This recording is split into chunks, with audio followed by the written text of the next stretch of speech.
Welcome again, everyone. I can't tell if you can hear me.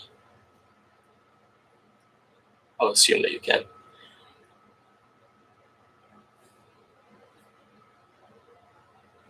I'm going to start, as always, with just closing my eyes. And if you're following along, you can do that with me, and we can spend a couple of minutes in meditation. If you have questions, please go ahead and paste them into the chat. And I won't guide beyond just starting us out. So, if you're open to it, close your eyes.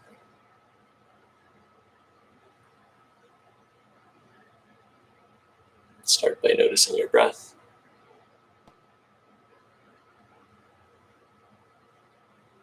Sometimes I find it helpful to start with sounds and then narrow my attention to the breath.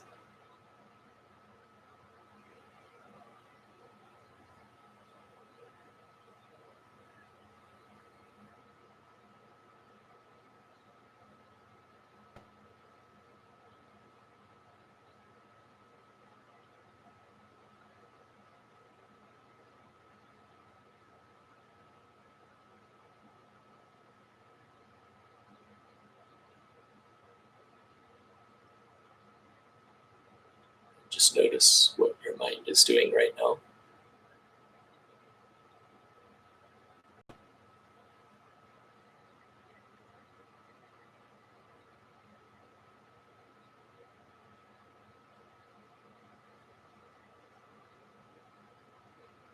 And each time you recognize that it's not on the breath,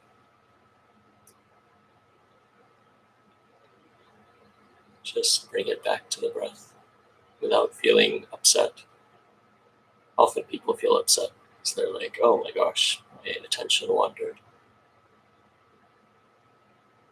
But just recognize that the moment that you recognize where your attention is, even if it's not on the breath, that's a moment of awareness.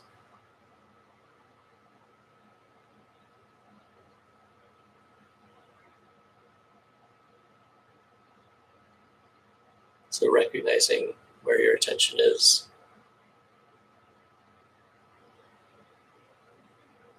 and then bringing it back if needed.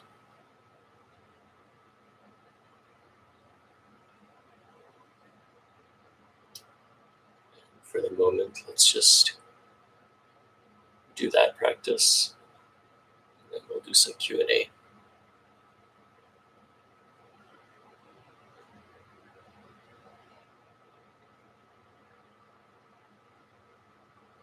So in a moment, I'll ask you to open your eyes if they were closed. But when you do that, see if you can keep attending to the breath.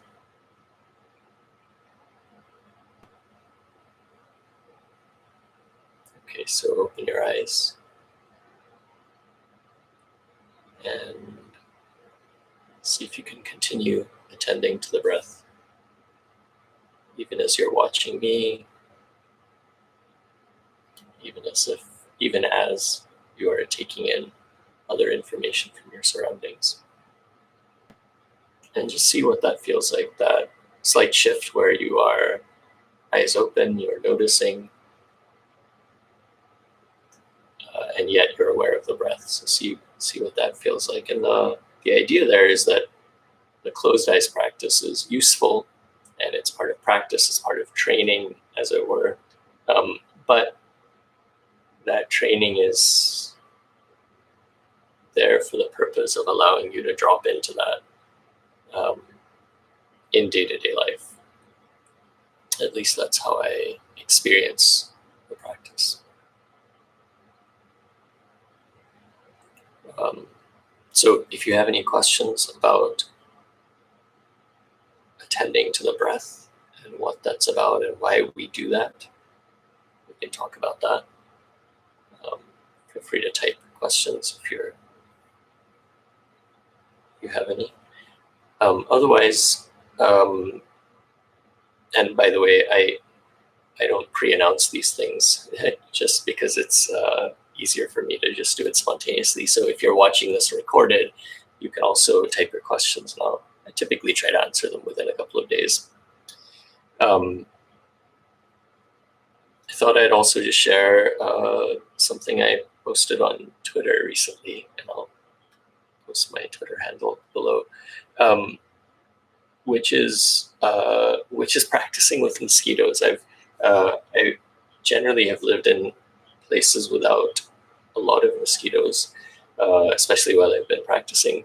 But the last month in Texas, I've been meditating without the air conditioner. It's summer, there's lots of mosquitoes.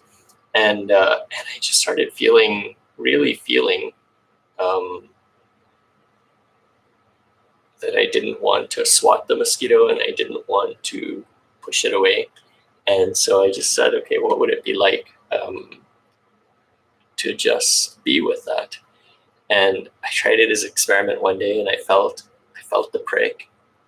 And I thought, this is crazy. Everything inside of me says you should swat this mosquito or push it away.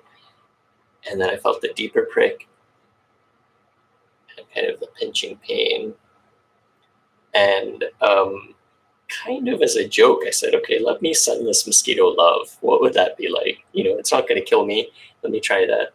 And so I kind of imagined myself giving my love to this mosquito through my blood. And the most amazing thing happened. It changed my perception of that pain. And it just felt like, oh, that's not painful at all. It's just a tiny prick. Let me give of myself.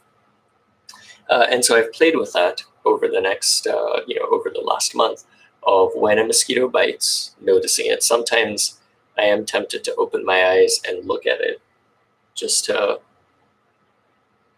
it somehow gives me comfort to know that it's an actual mosquito, versus oftentimes we feel these sensations in our body while we're meditating.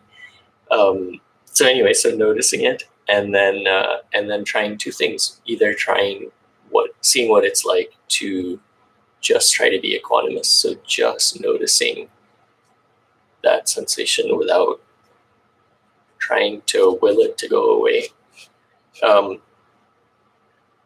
Many times that's not within my reach. So I do feel like, I feel that pain, and not pain, but discomfort, let's say, of that mosquito bite. And so I will move into compassion, into sending it compassion and sending it goodwill.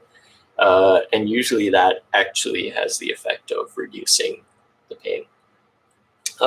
What I've noticed, in case you think I'm totally crazy, I don't go out and wait for the mosquitoes to bite me.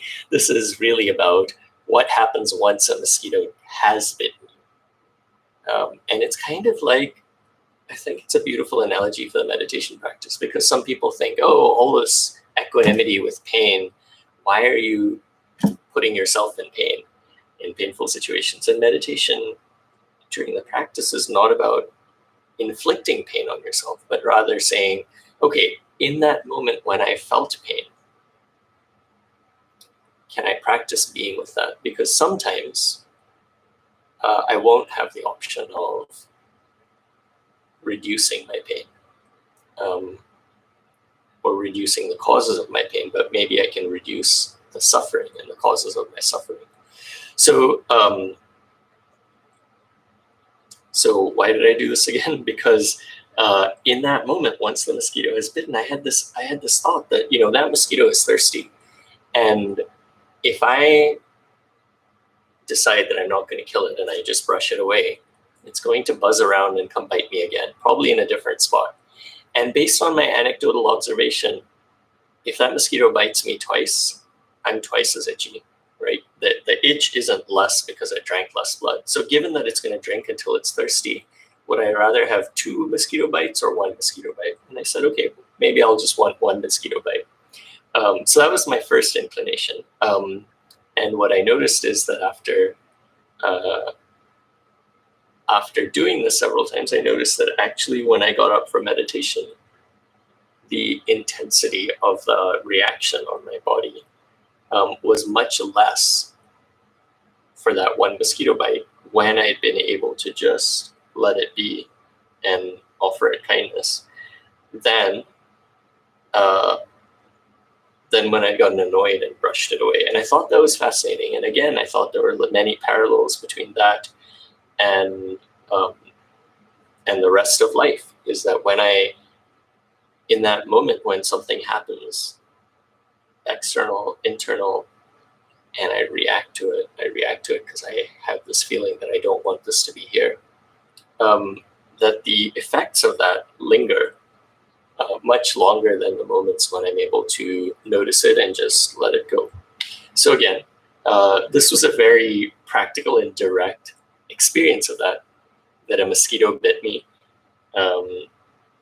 And the times when I brushed it off, the reaction was larger and more painful, even an hour afterwards, than when I was able to sit with that for the whole time. In fact, there have been times when the mosquitoes bit me and I am with it and I finish the hour of meditation and I get up and I kind of don't remember exactly where the mosquito bite was, meaning that it's the effect has subsided so much. So okay, that was a lot about mosquitoes, but I thought it was a fun practice.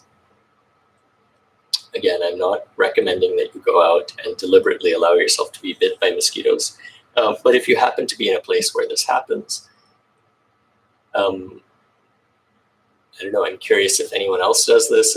If you've been able to sit with mosquitoes, if you've experienced this, and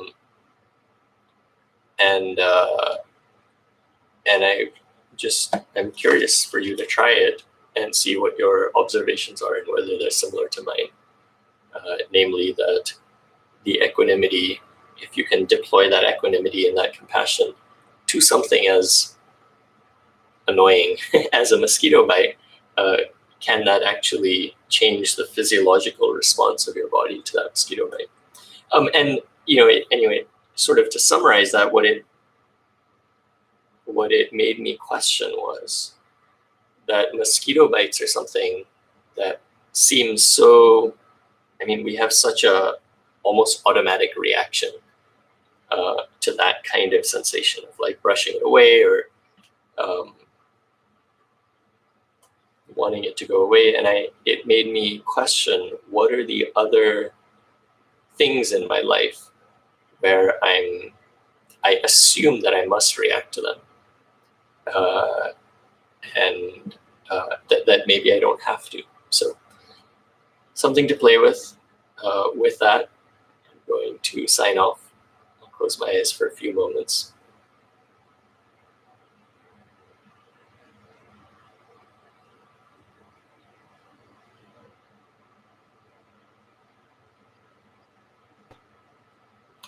Thanks for listening.